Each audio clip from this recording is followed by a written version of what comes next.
Today, I want to show you something simple but life-changing. By the end of this video, I'm going to show you exactly how to retrain your mind in real time so that you can start shifting from stress and dissatisfaction into clarity, peace, and gratitude.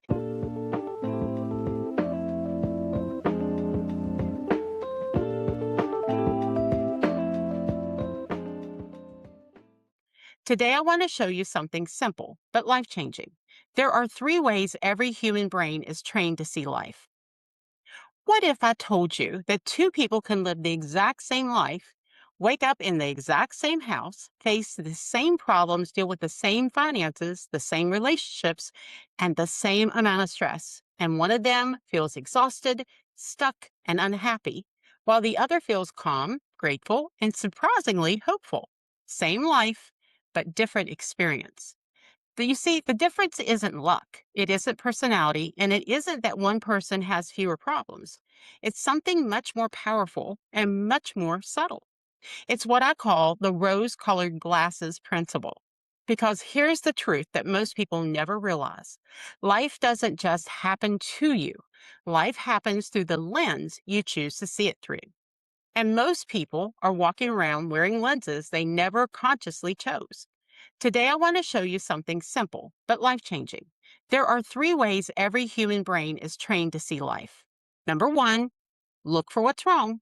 Number two, look for what's missing. Or number three, look for what's good. And depending on which one you practice most, you don't just interpret your life differently, you actually experience a completely different emotional reality. By the end of this video, I'm going to show you exactly how to retrain your mind in real time so that you can start shifting from stress and dissatisfaction into clarity, peace, and gratitude, even if nothing in your external life changes yet. So let's talk about it. Did you know that your brain is always scanning? Your brain is not designed to make you happy. It's designed to keep you safe. It's designed to keep you alive. So it constantly scans for danger, problems, gaps, and risks. That means every day, without you even trying, your mind is asking, what's wrong here? What could go wrong? What am I behind on? What is missing? What needs fixing? This isn't negative thinking, it's survival wiring. And here's where life gets complicated. That same system that helps humans survive can also quietly steal your peace. Because when nothing is physically wrong, your brain will search for something emotionally wrong. And this is where the first lens we see the world through shows up. And that lens is the what's wrong lens. This lens focuses on problems. This isn't good enough. That person shouldn't have said that. My life is harder than it should be. Something's just off. Have you ever said those things to yourself? Now, here's the truth: people who live their life through this lens are not bad people. They're just mentally trained to scan for the flaws first.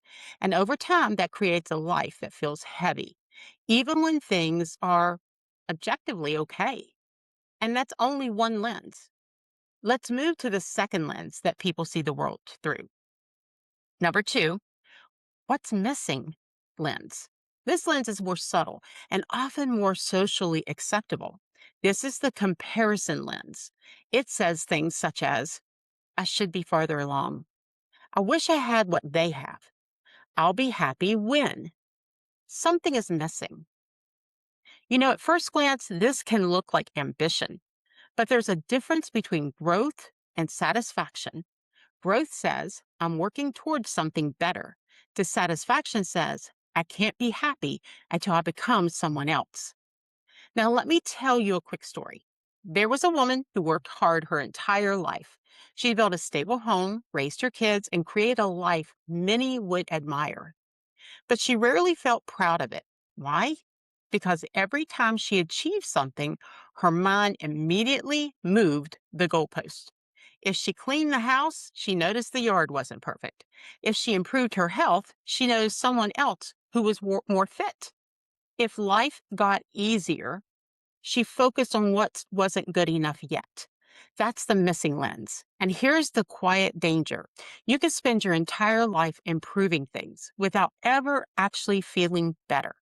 because your attention is always in the future. Let me give you a simple tool right here. It is called the enough inventory practice. Once a day, write down three things that are already working, three things you already have that you once prayed for, one area where you are already further than you were a year ago. Now, this is not about ignoring goals. It's about stopping the emotional illusion that nothing is working because what you focus on expands emotionally. Now, let's move into the third lens, the one that changes everything. And that is the what's good lens.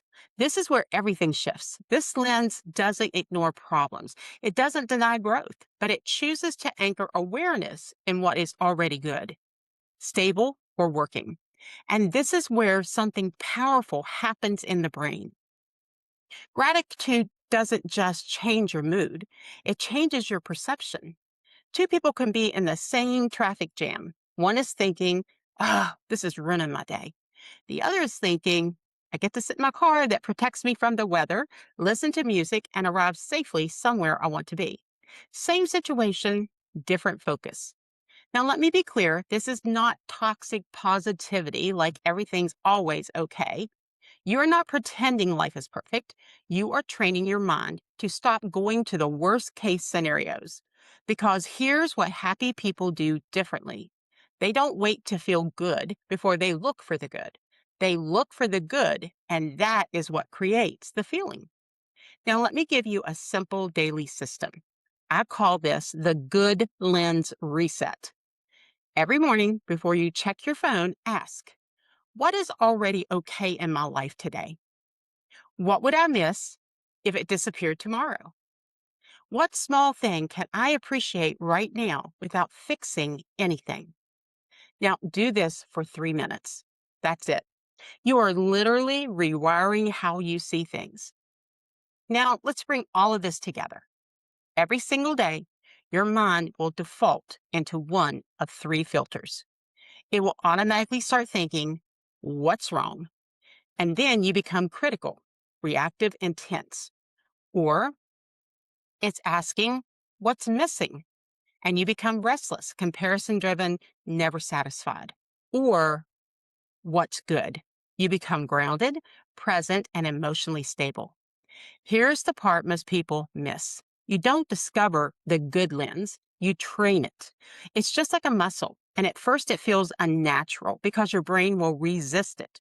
It will say, but I need to focus on these problems. But I need to fix everything first. Or it will say, but I can't ignore reality. And the response is simple.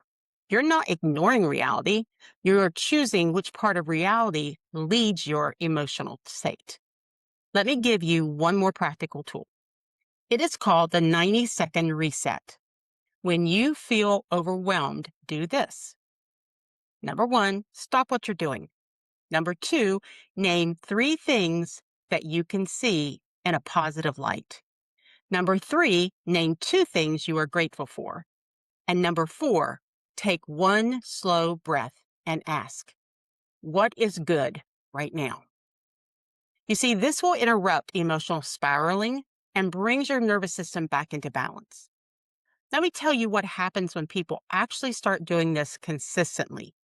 Life doesn't instantly become easier, but it becomes lighter.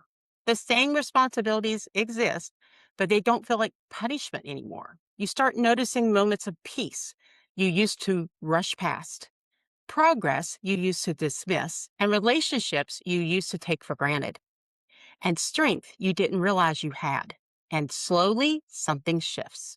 You stop waiting for life to get good, and you start noticing where it already is. That is the rose-colored glasses principle. Not denial, not fantasy, but trained perception. So here's the question I'll leave you with.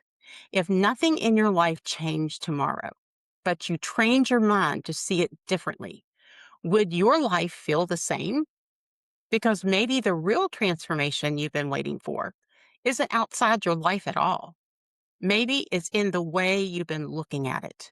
And the moment you change the lens, you don't just see your life differently, you actually start living it differently.